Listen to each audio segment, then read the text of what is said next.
দেখো আজকে যেটা শুরু হবে সেটা হচ্ছে তড়িৎ প্রবাহের তাপীয় ফল। এর আগে আমরা ওহমের সূত্র, তারপরে বিভিন্ন ধরনের যে কুলম্বের সূত্র, সেই বিভিন্ন সূত্রগুলো দেখেছি। আজকে যেটা দেখব সেটা হচ্ছে তড়িৎ প্রবাহের তাপীয় ফল। দেখো ওহমের সূত্র আমরা দেখেছি কি, যে কোনো একটা তার, সেই তারের যদি দুই প্রান্তে একটা বিভব প্রভেদ, সেই বিভব প্রভেদ রাখা হয়, তাহলে সেই তারের একটা প্রান্ত থেকে অন্য একটা প্রান্তে কি হবে, তড়িৎ প্রবাহিত হয়। তড়িৎ প্রবাহ মানে কি, আধানের প্রবাহ। এবার ওই কোনো একটা তার, সেই তারের মধ্যে দিয়ে যদি কারেন্ট যায়, তাহলে সেই তারটা কি গরম হয়। ঠিক আছে, যেটাকে বলা হচ্ছে কি তড়িৎ প্রবাহের তাপীয় বল। অর্থাৎ তড়িৎ প্রবাহের জন্য কোনো একটা জায়গায় বা কোনো একটা পরিবাহী, সেই পরিবাহীতে যে তাপ উৎপন্ন হচ্ছে সেটাকে বলা হচ্ছে কি তড়িৎ প্রবাহের তাপীয় ফল। এবার আমরা দেখব যে তড়িৎ প্রবাহের বা যে তাপীয় ফল এটা কেন ঘটে, এবং যে তাপটা উৎপন্ন হচ্ছে সেই তাপের রাশিমালা কী হবে। ঠিক আছে, দেখো কোনো একটা তারের মধ্য দিয়ে কারেন্ট গেলে সেই তারটা কেন গরম হয়। দেখো এর আগে আমরা দেখেছি যে কোনো একটা তারের মধ্যে দিয়ে কারেন্ট তখনই যাবে যদি তা থেকে একটা বিভব পার্থক্য থাকে, বা ওই যে তার, সেই তারের সঙ্গে কি করে একটা কোষকে লাগানো হয়। দেখো যখনই কোনো একটা তার, সেই তারের সঙ্গে একটা কোষকে লাগানো হবে, সে একটা নির্দিষ্ট বিভব পার্থক্যের মধ্য দিয়ে আধানকে কি করতে হবে, নিয়ে যেতে হবে। তাহলে সেই আধানকে নিয়ে যাওয়ার কাজটা কি করে, কোষ করে। তাহলে তুমি ধরে নাও একটা তার এরকম তুমি নিয়েছো, সে তারে একটা যে রোধ আছে, আর এখানে তুমি কি করেছো, একটা কোষকে লাগিয়েছো। তাহলে যখনই এই কোষটাকে, অর্থাৎ ধরো এখানে যে কোষটাকে লাগানো হলো, সে কোষের যে তড়িৎচালক বল, সেই তড়িৎচালক বলটা কত, ই। তাহলে এই যে তার, এই তারের মধ্যে দিয়ে কি হবে, একটা তড়িৎ প্রবাহ, সেই তড়িৎ প্রবাহ আই যাবে। তাহলে যখনই একটা তড়িৎ প্রবাহ এইভাবে যাবে, দেখো তাহলে এখানে এটা যদি এ প্রান্ত হয়, এটা যদি বি প্রান্ত হয়, তাহলে এ এবং বি এর মধ্যে কি একটা বিভব পার্থক্য থাকবে। তাহলে ওই এ এবং বি বিভব পার্থক্য, বা এই তুমি ধরে নাও এ এবং বি এর মধ্যে যে বিভব পার্থক্য, সেটা হচ্ছে কত, ভি। তাহলে দেখো ভি বিভব পার্থক্যের মধ্যে সেই যে আধান, সেই আধানটাকে কি হতে হবে, যেতে হবে। তাহলে সেই আধানটাকে কে নিয়ে যায়, তড়িৎ কোষ। তাহলে যখনই কোনো একটা নির্দিষ্ট বিভব পার্থক্য, সেই নির্দিষ্ট বিভব পার্থক্যের মধ্য দিয়ে আধান যাবে, তাহলে সেই আধানটাকে নিয়ে যেতে কী করতে হবে, একটা কৃতকার্য করতে হবে। তাহলে যেহেতু একটা নির্দিষ্ট পরিমাণ কৃতকার্য করতে হচ্ছে, সেই কৃতকার্যের জন্য কি হবে, ওখানে একটা তাপ উৎপন্ন হবে। সেই তাপ উৎপন্ন হওয়ার জন্যে ওই যে তার, সেই তারের মধ্যে দিয়ে যে কারেন্ট যাচ্ছে, তার জন্য তারটা কী হবে, গরম হবে। তাহলে এখানে তড়িৎ প্রবাহের জন্য কেন তাপ উৎপন্ন হচ্ছে, কারণ তড়িৎ প্রবাহ তখনই হবে যখনই ওই তারের মধ্যে কি একটা বিভব পার্থক্য থাকবে, এবং সেই বিভব পার্থক্যের মধ্যে কি করা হবে, একটা নির্দিষ্ট পরিমাণকে আধানকে কি নিয়ে যাওয়া হবে। আর যখনই একটা নির্দিষ্ট পরিমাণ আধানকে একটা জায়গায় থেকে নিয়ে যাওয়া হবে অন্য একটা জায়গাতে, তখন একটা কি করতে হবে, কৃতকার্য করতে হবে। আর যখনই কৃতকার্য করা হবে, সেই কৃতকার্যের কিছুটা অংশ কি হবে, তাপে রূপান্তরিত। কেন, কারণ দেখবে ক্লাস 8-এ তোমরা পড়েছো যে তাপকে কার্যতে এবং কার্যকে কি তাপে রূপান্তরিত করা যায়, এবং উৎপন্ন তাপ এবং কার্য কি হয়, পরস্পর সমানুপাতিক। যেমন ধরো আমরা যদি হাতের এইভাবে ঘর্ষণ করি কিছুক্ষণ ধরে, তাহলে দেখবে হাতের তালু যেটা, সেই তালুটা কি গরম হয়। কেন গরম হয়, কারণ আমরা নির্দিষ্ট পরিমাণে কি করছি, কার্য করছি, সেই কার্যের বিনিময়ে কি হবে, কিছু পরিমাণ তাপ উৎপন্ন হবে। এবং আমরা দেখেছি যে উৎপন্ন তাপ আর কার্য পরস্পর কি সমানুপাতিক হয়। অর্থাৎ কার্য যদি ডাব্লু হয়, তাহলে উৎপন্ন তাপ এইচ, সেই এইচ পরস্পর কি হবে, সমানুপাতিক। অর্থাৎ ডাব্লু সমানুপাতিক কি, এইচ। এখানে এটা কি বিজ্ঞানী জুল ফার্স্ট করেছিল, ওই জন্য এখানে একটা কি ধ্রুবক নিয়ে আসা হয়, যেটা হচ্ছে ধরো জে, যেটাকে বলা হয় জুল তুল্যাঙ্ক বা জুল ধ্রুবক। তাহলে এখানে দেখো যে ডাব্লু, সেই ডাব্লু ইকুয়াল টু কত, জে ইন্টু এইচ। ঠিক আছে, বা এখান থেকে দেখো এইচ, সেই এইচ ইকুয়াল টু কি হবে, ডাব্লু বাই কত, জি। তাহলে কোনো একটা পরিবাহ বা যে কোনো একটা কার্য, সে কার্য করলে কি হবে, একটা নির্দিষ্ট পরিমাণে তাপ উৎপন্ন হবে। সেই তাপের ভ্যালু এইচ, সেই এইচ ইকুয়াল টু কত হবে, ডাব্লু বাই জি। এইবার এখানে দেখো, এখানে আমরা কি করছি, একটা নির্দিষ্ট বিভব পার্থক্য ভি এর মধ্যে থেকে আধানকে একটা নির্দিষ্ট দিক থেকে অন্য একটা নির্দিষ্ট দিকে নিয়ে যাচ্ছে। তাহলে এখানে আমাদের কৃতকার্য কত হবে, দেখো আমরা পড়েছি যে বিভব, সে বিভব ভি ইকুয়াল টু কি হয়, ডাব্লু বাই কিউ। তাহলে এখান থেকে দেখো যদি আমরা ডাব্লু বার করি, তাহলে ডাব্লু ইকুয়াল টু কি হবে, ভি ইন্টু কিউ। মানে ধরে নাও এখানে যে আধানটা আমরা একটা ভি বিভব পার্থক্যের মধ্যে সে নিয়ে যাচ্ছে, সে আধানের পরিমাণ কত, কিউ। তাহলে এখানে যে কৃতকার্য, সেই কৃতকার্য কত হবে, W equal to V into Q. এবার দেখো এখানে আমরা যদি ওহমের সূত্র বসাই তাহলে ওহমের সূত্র অনুসারে ভি, সে ভি ইকুয়ালটা আবার কত হবে, আইআর হবে, যেখানে আরটা কি ওই যে তারের মধ্যে দিয়ে কারেন্ট যাচ্ছে সেই তারের কি রোধ, ঠিক আছে। তাহলে ভি ইকুয়ালটা কত, আইআর। আবার দেখো এখানে এই যে তার, সেই তারের যে আধানটা যাচ্ছে সে আধানটা কত, কিউ, আর ওর যে প্রবাহ সে প্রবাহ কত, আই। আর তুমি ধরে নাও এখানে যে প্রবাহটা যে সময় ধরে হচ্ছে সেই সময়টা কত, টি। তাহলে এখান থেকে দেখো যে কিউ, বা আমরা জানি যে আই, সে আই সমান কত হয়, কিউ বাই টি। তাহলে এখান থেকে দেখো যে কিউ, সেই কিউ ইকুয়াল টু কত আসবে, আই ইন্টু টি। তাহলে এই ভ্যালুগুলো যদি এখানে বসাইতে হলে কি হবে, দেখো ভি এর জায়গায় বসাচ্ছি আমরা আই আর, আর কিউ এর জায়গায় কত, আই ইন্টু টি। তাহলে এটা কি হলো, দেখো ডাব্লিউ ইকুয়াল টু, তাহলে দেখো আই স্কোয়ার আর টি, তাই না। তাহলে এখানে আমরা যে তড়িৎ পরিবাহী তার, সে তারের মধ্য দিয়ে যে প্রবাহটা যাচ্ছে সে প্রবাহটা যদি আই হয়, আর ওই তড়িৎ পরিবাহী বা ওই বর্তনী, সে বর্তনীটার রোধ যদি আর হয়, এবং যে সময় ধরে তড়িৎটা প্রবাহিত হচ্ছে সেই সময়টা যদি টি হয়, তাহলে এখানে যে কৃতকার্য, সেই কৃতকার্যের যে ইকুয়েশন সেটা কি আসবে, W equal to I square R T. তাহলে এখানে এটা যদি কৃতকার্য হয় তাহলে উৎপন্ন তাপ এইচ, সেই এইচ ইকুয়াল টু কি আসবে, দেখো ডাব্লিউ বাই জি। এবার ডাব্লিউর ভ্যালু কত, ডাব্লিউর ভ্যালু হচ্ছে I square R T by কত, জি। তাহলে এখান থেকে দেখো আমরা পেয়ে যাচ্ছি যে কোনো একটা তড়িৎ বর্তনী, সে তড়িৎ বর্তনীর প্রবাহ মাত্রা যদি আই হয়, তারপরে তার রোধ যদি কি হয়, আর হয়, আর সময় যদি টি হয়, আর জুল তুল্যাঙ্ক সেটা যদি জে হয়, তাহলে ওই পরিবাহীতে যে উৎপন্ন তাপ, সেই উৎপন্ন তাপ এইচ, সেই এইচ ইকুয়াল টু কি হবে, I square R T by কত, জি। ঠিক আছে। তাহলে এইটাও কি করেছিল বিজ্ঞানী জুল প্রথম করেছিল, ওই জন্য এটাকে বলা হয় কি, তড়িৎ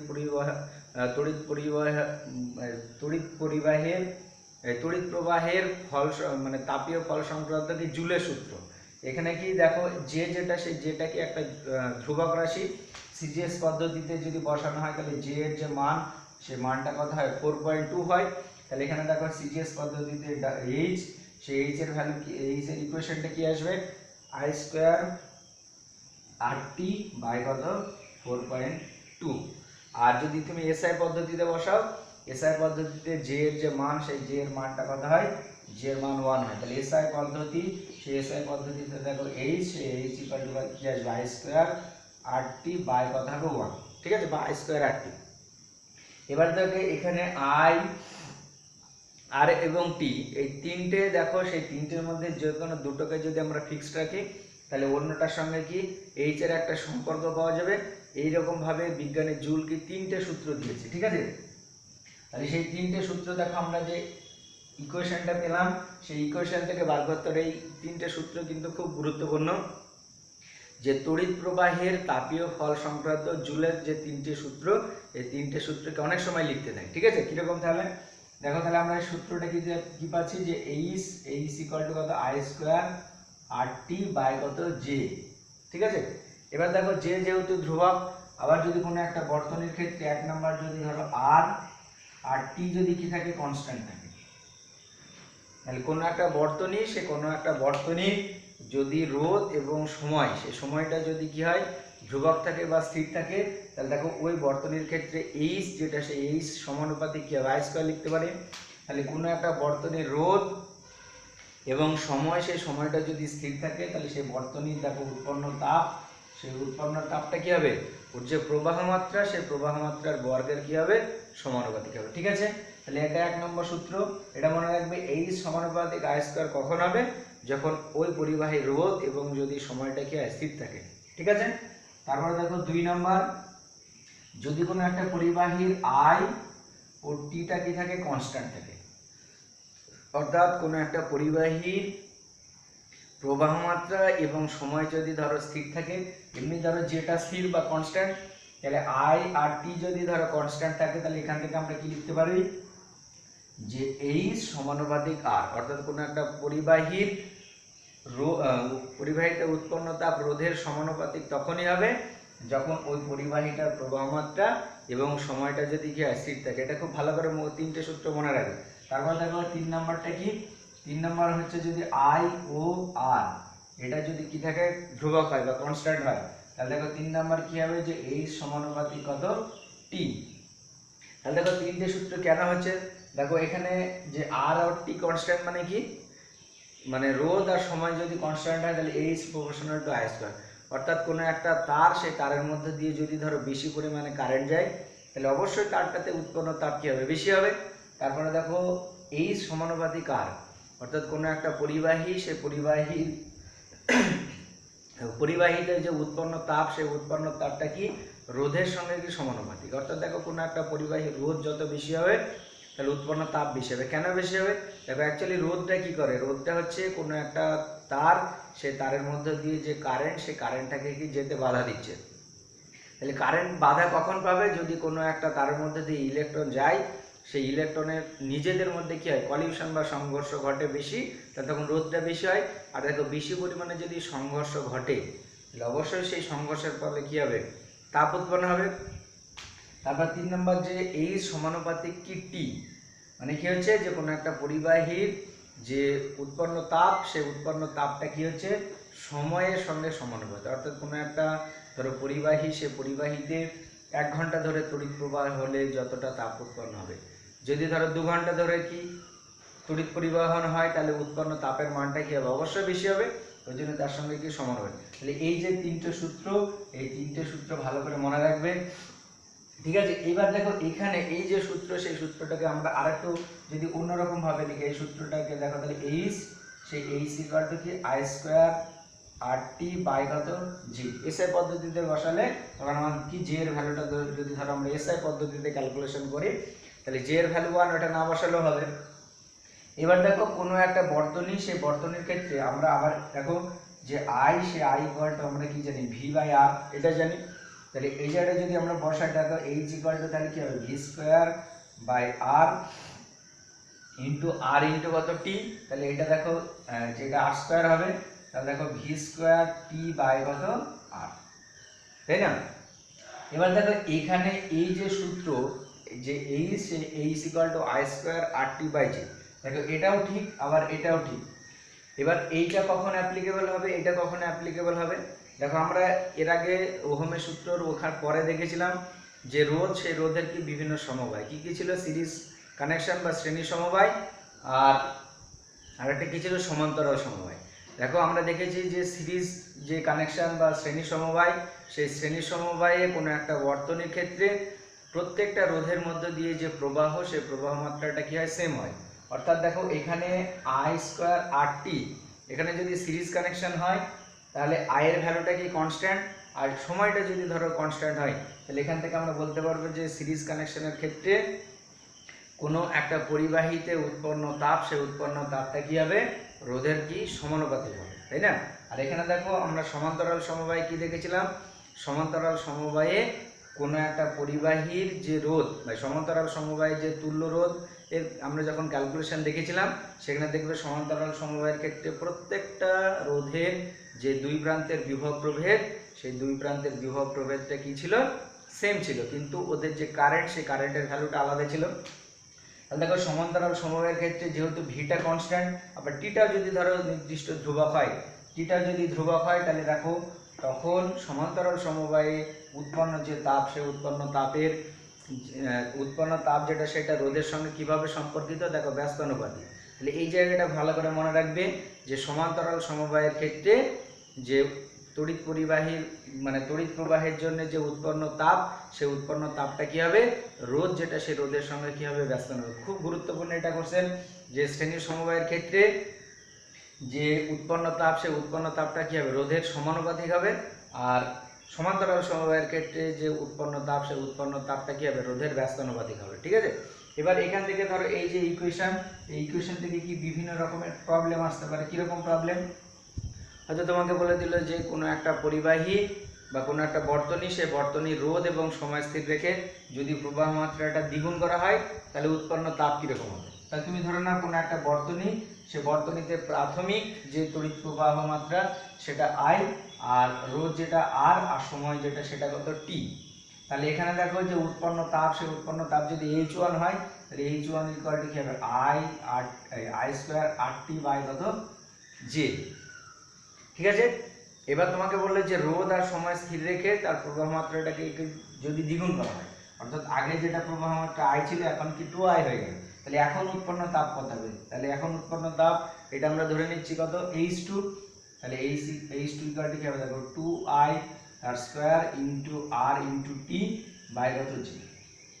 বাকি সব কিছু সেম আছে, শুধুমাত্র কি হয়েছে প্রবাহ মাত্রা, সেই প্রবাহ মাত্রাটা কি দ্বিগুণ হয়ে গেছে। তাহলে এটা দেখো কি হবে 4i স্কয়ার RT বাই কত j। এবার দেখো এই i square RT by j সেটা মানে আবার কত এইটা, তাহলে এখান থেকে দেখো এটা কি হবে 4 ইনটু h1, এইভাবে করতে পারো তুমি। বা এখানে দেখো আমরা এটাও জানি যে পরিবাহীতে উৎপন্ন তাপ প্রবাহ মাত্রার বর্গের কি সমানুপাতিক হয়, তাহলে বাকি যেহেতু সব ধ্রুবক তাই তুমি এইভাবে করতে পারো যে h1 বাই h2 এইটা ইকুয়াল টু কি হবে i1 স্কয়ার বাই কত হবে i2 স্কয়ার, এটা আমরা লিখতে পারি।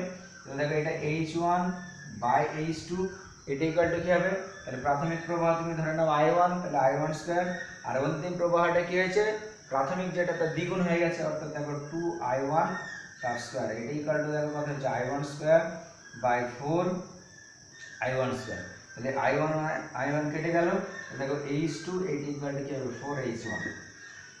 তুমি এইভাবে করতে পারো আবার এইভাবে করতে পারো, ঠিক আছে। এরকম টাইপের প্রবলেম থাকবে। আরেকটা টাইপের প্রবলেম আমি বলে দিচ্ছি, হয়তো তোমাকে এরকম বলে দিল যে কোনো একটা পরিবাহী, সে পরিবাহীটার সময় স্থির, এখানে প্রবাহটা দ্বিগুণ হয়ে গেল, আর রোধটা দেখা যাচ্ছে সেটা কি হয়ে গেল 1/4 অংশ হয়ে গেল, ঠিক আছে। তোমাকে বলে দিল যে কোনো একটা পরিবাহীর যে রোধ, সে রোধটা কি হয়ে গেল 1/4 অংশ, আর প্রবাহটা কি দ্বিগুণ হয়ে গেল, তাহলে তখন রোধের কি পরিবর্তন হবে এই উৎপন্ন তাপে। তাহলে দেখো প্রাথমিক অবস্থায় যে প্রবাহ সেটা তুমি ধরে নাও কত i, রোধ r, আর সময় কত t, তাহলে উৎপন্ন তাপ h1, সেই h1 ইকুয়াল টু কি হবে i স্কয়ার RT বাই কত j। এবার তারপরে কি বলেছে প্রবাহটা দ্বিগুণ আর রোধটা যেটা সেটা কি 1/4 অংশ হয়ে গেছে, তাহলে প্রবাহটা দ্বিগুণ মানে অন্তিম প্রবাহ i সেটা কি হবে 2i হয়ে গেল, আর রোধ যেটা সেটা আগে যেটা ছিল r সেটা কি হবে r বাই 4 মানে 1/4 অংশ হয়ে গেল। তাহলে এখন উৎপন্ন তাপ কত হবে, তাহলে এখন উৎপন্ন তাপ এটা তুমি ধরে নাও কত h2, তাহলে h2 ইকুয়াল টু কি হবে দেখো 2i তার স্কয়ার ইনটু এখানে কি হয়ে যাবে ওটা r বাই 4, তাহলে দেখো r বাই 4 ইনটু এখানে সময় t বাই নিচে কি আছে j, এটা হবে। তাহলে দেখো এটা কি হবে 4i square r t by কত j ইনটু কত 4, তাহলে এটা দেখো কেটে গেল, তাহলে যেটা পড়ে থাকলো দেখো সেটা কার সঙ্গে সমান h1 এর সঙ্গে সমান। তাহলে দেখো কি পেলাম আমরা, যে কোনো একটা পরিবাহী, সে পরিবাহীর যদি প্রবাহ মাত্রাটা কি করা হয় দ্বিগুণ করা হয়, আর রোধটাকে যদি আগে যেটা ছিল তার 1/4 অংশ করা হয়, তাহলে পরিবাহীতে যে উৎপন্ন তাপ সে উৎপন্ন তাপের কি কোনো পরিবর্তন হবে না, অর্থাৎ আগে যতটা তাপ উৎপন্ন হচ্ছিল এখন কি হবে ঠিক ততটা পরিমাণে তাপ উৎপন্ন হবে, ঠিক আছে। এরকম বিভিন্ন টাইপের প্রবলেম বলে দেবে, সেই বিভিন্ন টাইপের প্রবলেম জাস্ট তোমরা এই যে সূত্র সেই সূত্রটা থেকে পেয়ে করতে পারবে। তাহলে এই সূত্রটা ভালো করে মনে রাখবে এবং এই সূত্রের কোনটা কি সেটা ভালো করে দেখবে, এবং বইয়ে বা টেস্ট পেপারে প্রশ্নবিচিত্রাতে যে বিভিন্ন ধরনের প্রবলেম আছে সেই প্রবলেমগুলো কি তোমরা প্র্যাকটিস করবে, ঠিক আছে। এরপরে আমরা যেটা দেখব সেটা হচ্ছে এই যে তড়িৎ প্রবাহের যে তাপীয় ফল বা জুলের যে সূত্র, সেই জুলের যে সূত্রটা আমরা অ্যাপ্লিকেশন দেখব, ঠিক আছে। ফার্স্টে যেটা আছে অ্যাপ্লিকেশনে সেটা হচ্ছে ইলেকট্রিক বাল্ব, ঠিক আছে। ইলেকট্রিক বাল্ব হচ্ছে দেখো ইলেকট্রিক বাল্ব এটা তোমরা সবাই দেখেছো, মানে এটা অবশ্য আগের দিনে ইউজ করা হতো এরকম টাইপের ইলেকট্রিক বাল্ব। এটা ধরো একটা ইলেকট্রিক বাল্ব, সে বাল্বের এখানে কি করা থাকে, এখানে দেখবে ভালো করে যদি তোমরা লক্ষ্য করো একটা এখানে এরকম ফিলামেন্টের তার থাকে, ঠিক আছে। একটা ইলেকট্রিক বাল্ব এরকম কি একটা ফিলামেন্ট থাকে, যে ফিলামেন্টটা কি টাংস্টেন তার দিয়ে তৈরি। এই ফিলামেন্টটা কি থাকে পেঁচানো বা অনেকটা খাঁজকা, মানে অনেক এরকম পেঁচানো কি একটা তার, যে তারটা কি দিয়ে তৈরি বললাম টাংস্টেন তার দিয়ে। এবার কিভাবে এখানে এই ইলেকট্রিক বাল্বে লাইট জ্বলে, তাহলে এই যে এখানে তারের সাহায্যে কি একটা কারেন্ট পাঠানো হয় কার মধ্যে ওই ফিলামেন্টের মধ্য দিয়ে। তাহলে যখনই ধরো ওই ফিলামেন্ট বা ওই টাংস্টেনের তারের মধ্য দিয়ে কারেন্ট যাবে তখন কি হবে ওই তারটা গরম হবে, তড়িৎ প্রবাহের তাপীয় ফল সংক্রান্ত যে আমরা সূত্র এখানে দেখলাম, ঠিক আছে। তাহলে এইবার ওই যে ফিলামেন্ট তার, সেই ফিলামেন্ট তারটা কি মানে টাংস্টেন যে তার, সেই তারটার যে রোধ, সেই রোধটা কি অত্যন্ত বেশি হয়। ঠিক আছে, তাহলে যেহেতু ওই তারটার রোধ অত্যন্ত বেশি, তাহলে যখনই ওর মধ্যে দিয়ে কারেন্ট যাবে তখন ওইটা কি হবে, প্রচণ্ড গরম হবে। যখনই ওটা প্রচণ্ড গরম হবে তাহলে ওইটা কী হবে, উত্তপ্ত হয়ে গেল, তারপর ওর থেকে কী হবে, তখন আলো নির্গত হবে বা তাপ নির্গত হবে। ঠিক আছে, এবার ফিলামেন্টের যে মানে টাংস্টেনের যে তারটা থাকে, সেই তারের যে রোধাঙ্ক, সেই রোধাঙ্কটা কি অত্যন্ত বেশি হয়। আর ওর যে গলনাঙ্ক, সেই গলনাঙ্কটা কি অত্যন্ত বেশি। কেন বেশি করা হয় গলনাঙ্ক, যদি ধরো এখানে আমরা বেশি পরিমাণে কারেন্ট দিই তাহলে বেশি পরিমাণে কী হবে, তাপ উৎপন্ন হবে, তাহলে ওটা বিশাল গরম হবে। এবার ওর গলনাঙ্ক বেশি এই কারণে করা হয় যাতে ওটা সহজে কি গলে না যায়। যখনই ধরো এটা গলে যাবে তখন কি আর আলো জ্বলবে না। এবার ওই টাংস্টেন বা ফিলামেন্টের যে তার, সেই ফিলামেন্টটার যে রোধ, সে মোটামুটি ওটাকে 3000 থেকে 4000 ডিগ্রি সেলসিয়াস হয়। তাহলে ওই দেখো অত তাপমাত্রায় পৌঁছানো সম্ভব না, ওই জন্য ওই তারটা সহজেই কি গলেও যাবে না। ঠিক আছে, তাহলে এখানে কি এটা ইলেকট্রিক বাল্ব, সেই ইলেকট্রিক বাল্ব এইভাবে কাজ করে, ওর মধ্যে দিয়ে একটা কারেন্ট যায় এবং সেই তড়িৎ প্রবাহের যে তাপীয় ফল, সেই তাপীয় ফলের জন্য কি হবে, ওইটা গরম হবে এবং সেই গরমের জন্য কি হবে, ওটাই হবে। এবার সাধারণত দেখবে এই সব ধরনের যে বাল্ব, এগুলো কি এখনকার দিনে আর ইউজ করা হয় না। কেন করা হয় না, কারণ এখানে এই উৎপন্ন মানে তাপটা যে উৎপন্ন হচ্ছে, সে তাপটাকে উৎপন্ন করতে প্রচুর পরিমাণে কি কারেন্ট লাগে।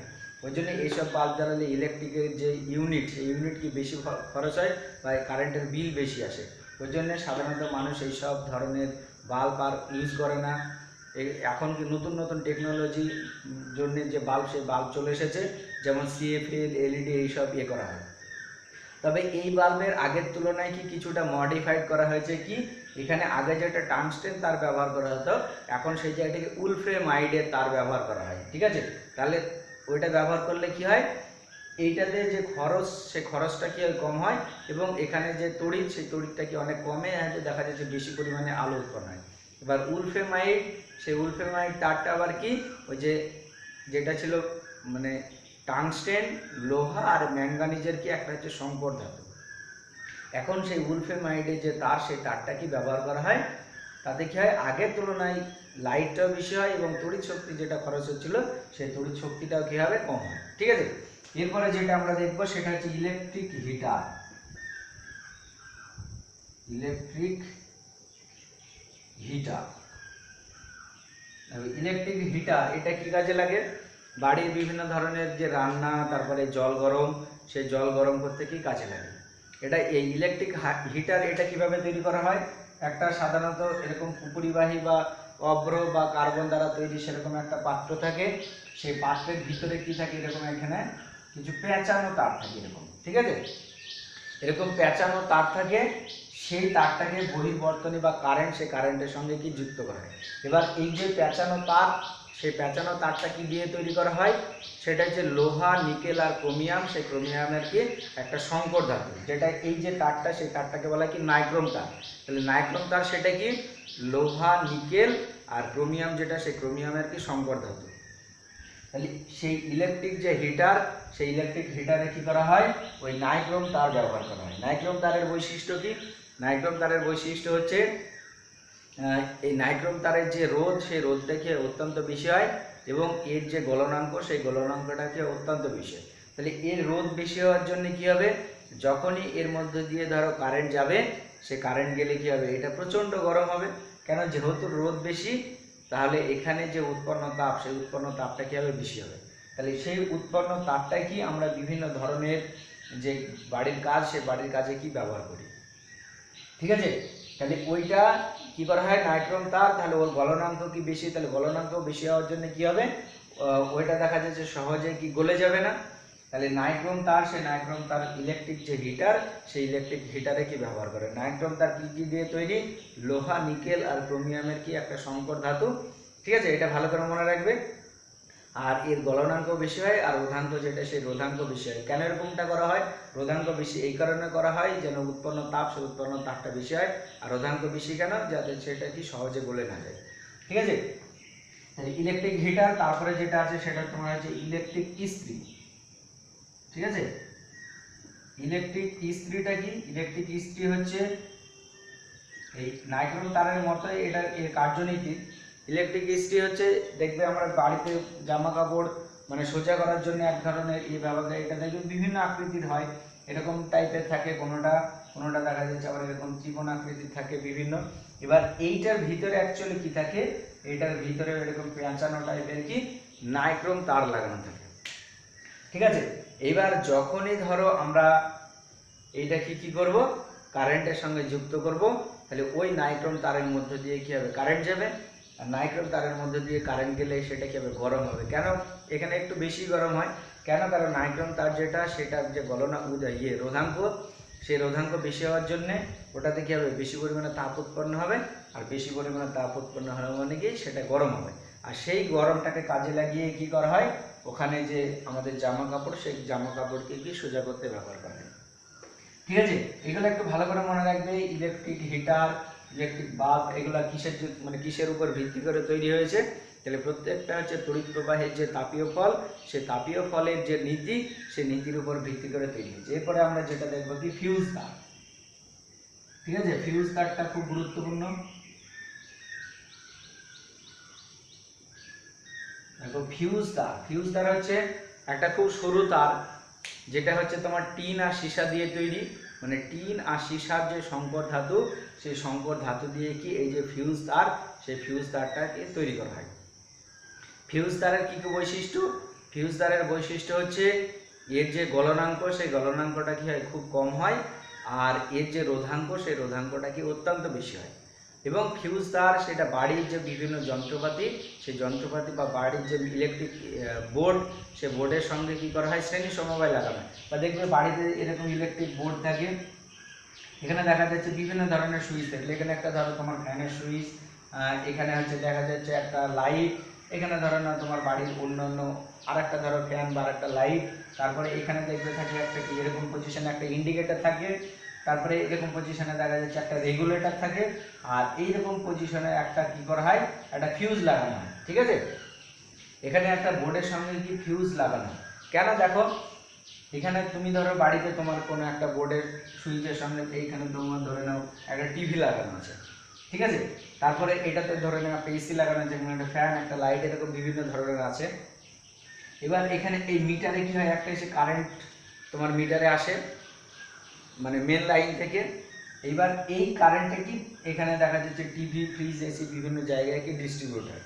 এবার দেখা যায় যে কোনো কারণে এই যে কারেন্টটা আসছে, সেই কারেন্টটা যদি ধরো বেশি হয়ে যায়, এবার এখানে আমাদের ধরো এটা ধরো এসি আছে, এটা ধরো তোমার হচ্ছে ফ্রিজ আছে। এবার প্রত্যেকটা ইলেকট্রিক্যাল যে যন্ত্র, সেই যন্ত্রের কারেন্টের কি থাকে, একটা লিমিট থাকে। সেই লিমিটের থেকে যদি ধরো বেশি পরিমাণে কারেন্ট সেই যন্ত্রে চলে যায়, তাহলে তখন কি হবে, ওই যন্ত্রটা পুড়ে যাবে বা নষ্ট হবে। কেন, কারণ ধরো একটা এসির মধ্যে যদি তোমার যা কারেন্ট যাওয়ার দরকার, তার থেকে বেশি পরিমাণে কারেন্ট চলে গেল, তাহলে যে তাপটা উৎপন্ন হচ্ছে, সেই তাপটা কি হবে, বেশি হবে। আর তাপটা যদি বেশি উৎপন্ন হয়, তাহলে ওই যে তোমার যে এসি, সেই এসিটা কি হবে, সঙ্গে সঙ্গে পুড়ে যাবে, নষ্ট হয়ে যাবে। তাহলে অত দামি একটা জিনিস যাতে নষ্ট না হয়, কোনো কারণে বেশি পরিমাণে কারেন্ট না গিয়ে, তার জন্য দেখা যাচ্ছে এইখানে যে কারেন্ট আসছে, সেই কারেন্টটাকে কি করা হয়, ফিউজের মধ্য দিয়ে পাঠানো হয়। ফিউজটা কি খুব সরু একটা তার, যেটা কি টিন আর সীসা দিয়ে তৈরি। টিন থাকে মোটামুটি 25% আর সীসা থাকে কত 75%। ঠিক আছে, এবার এর রোধাঙ্ক কি অত্যন্ত বেশি আর গলনাঙ্ক কি খুব কম। তাহলে এইবার তুমি ধরে নাও, এবার তারপরে ফিউজ থেকে এই তারটা কি কারেন্টগুলো তোমার বিভিন্ন যে যন্ত্র, সেই বিভিন্ন যন্ত্রে কি গেল। এবার কোনো কারণে দেখা যাচ্ছে হঠাৎ করে কারেন্টের মানটা কি বেশি হয়ে গেল, তাহলে এই কারেন্টটাকে আগে কার মধ্যে দিয়ে যেতে হবে, ফিউজ তারের মধ্যে দিয়ে যেতে হবে। এবার যখনই ধরো বেশি পরিমাণের কারেন্ট ফিউজ তারের মধ্যে দিয়ে যাবে, এমনি ফিউজ তারের কি রোধাঙ্ক বেশি, আর ওই বেশি পরিমাণে যদি ধরো কারেন্ট যায়, তাহলে এবার আমরা জানি কারেন্টটাও কি উৎপন্ন তাপের সঙ্গে কি সমানুপাতিক। ঠিক আছে, তাহলে দেখো কারেন্ট যদি বেশি হয় আর রোধাঙ্ক তার এমনিতেই বেশি, তাহলে এর ভিতরে যে তাপটা উৎপন্ন হবে, সেই তাপটাও কি অত্যন্ত বেশি হবে। আর এর গলনাঙ্ক কি করা হয়, গলনাঙ্ক যেটা, সেই গলনাঙ্কটা কি খুব কম হয়। তাহলে বেশি পরিমাণে কারেন্ট যদি এর মধ্যে দিয়ে যায়, তাহলে এর মধ্যে কি প্রচুর পরিমাণে তাপ উৎপন্ন হবে, এবং সেই তাপটাকে গলনাঙ্কের থেকে যখনই ধরো বেশি হয়ে যাবে, সঙ্গে সঙ্গে এই যে তার, সেই তারটা কি হয়ে যাবে, গলে যাবে। অ্যাকচুয়ালি ফিউজ তার কি এরকম ধরো একটা সরু তার, তুমি ধরে নাও এরকম একটা মোটা তার থেকে কারেন্ট আসছে, সেটা তারটা কি ফিউজ তারের মধ্য দিয়ে যাচ্ছে। তাহলে যখনই ধরো এই কারেন্টটা ফিউজ তারের মধ্য দিয়ে যাবে, তাহলে ফিউজ তারটা কি হয়ে যাবে, বেশি পরিমাণ তাপ উৎপন্ন হয়ে সঙ্গে সঙ্গে গলে গেল। তাহলে এরকম গলে গেল মানে পুড়ে গিয়ে ওইটা কি হয়ে যাবে, সঙ্গে সঙ্গে ডিসকানেক্ট হয়ে যাবে। আর যখনই ধরো এখানে ফিউজ তারের মধ্যে ফিউজ তারটা ধরো ডিসকানেক্ট হয়ে গেল, তাহলে এই বেশি পরিমাণে কারেন্ট যেহেতু এখানে, আরেকটা মনে রাখবে, ফিউজ তার, সেই ফিউজ তারটার মেন যে লাইন, সেই মেন লাইনের সঙ্গে কি করা হয়, সবসময় শ্রেণী সমবায় যুক্ত করা হয়। তাহলে যখনই শ্রেণী সমবায় যুক্ত করেছি, তাহলে এখানে ফিউজের মধ্যে দিয়ে যখন যেতে যাবে, ফিউজটাতে কি হবে, বেশি পরিমাণে তাপ উৎপন্ন হলে ফিউজটার সঙ্গে সঙ্গে গিয়ে যাবে, গলে যাবে। আর যখনই গলে গেল, এখানে কারেন্টের যে সংযোগ সেটা কি হয়ে যাবে, বিচ্ছিন্ন হয়ে যাবে।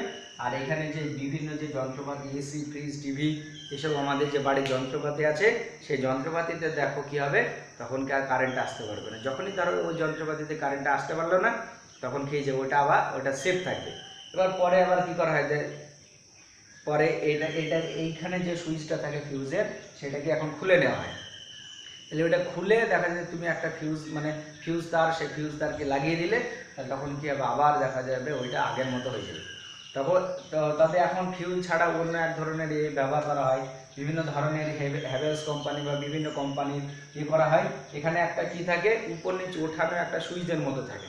যখনই ধরো বেশি পরিমাণে কারেন্ট যাবে, সঙ্গে সঙ্গে ওইখানে এটা যেটা থাকে সেটা নেমে যাবে, যে বাড়ির যে তড়িৎ সংযোগ, সেই তড়িৎ সংযোগটা কি যাবে, বিচ্ছিন্ন হয়ে যাবে। কখন হবে, দেখবে যখন প্রচণ্ড বৃষ্টি হয়, মেঘ জোরে ডাকে, তখন কিন্তু এরকম টাইপের হয়, যে বাড়ির যদি এরকম সেই সুইচটা থাকে, দেখা যাচ্ছে মেঘ ডেকে গেলে কোনো কারণে কারেন্টের যদি হেরফের হয়, তার সঙ্গে সঙ্গে সুইচটা নেমে গিয়ে বাড়ির যে তড়িৎ সংযোগ, সেই তড়িৎ সংযোগটা কি হয়ে যাবে, বিচ্ছিন্ন হয়ে যাবে। ঠিক আছে, তাহলে আজকে যেটা আমরা দেখলাম সেটা কি, তড়িৎ প্রবাহে তাপীয় ফল, সে তাপীয় ফল সংক্রান্ত জুলের সূত্র, আর তড়িৎ প্রবাহে তাপীয় ফল সংক্রান্ত যে অ্যাপ্লিকেশন বা তড়িৎ প্রবাহে তাপীয় ফলের যে অ্যাপ্লিকেশন, সে অ্যাপ্লিকেশন এগুলো তোমরা একটু সবাই ভালো করে দেখবে।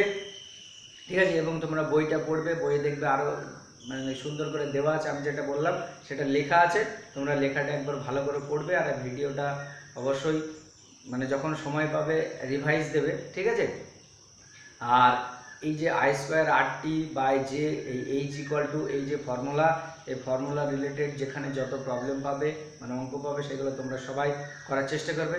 ঠিক আছে, এরপরে আমরা নেক্সট যে ভিডিও, সেই নেক্সট ভিডিওতে আলোচনা করব, সেটা হচ্ছে যে বাড়িতে যে তড়িৎ সংযোগ, সেই তড়িৎ সংযোগের যে একক মানে তড়িৎ শক্তি মানে কারেন্টের যে বিল আসে, সেই বিলটা কিভাবে আসে, ওখানে সেই বিলটা কিভাবে ক্যালকুলেশন করা হয়, সেগুলো নিয়ে আলোচনা করব। ঠিক আছে, তাহলে আজকে এই পর্যন্ত থাক।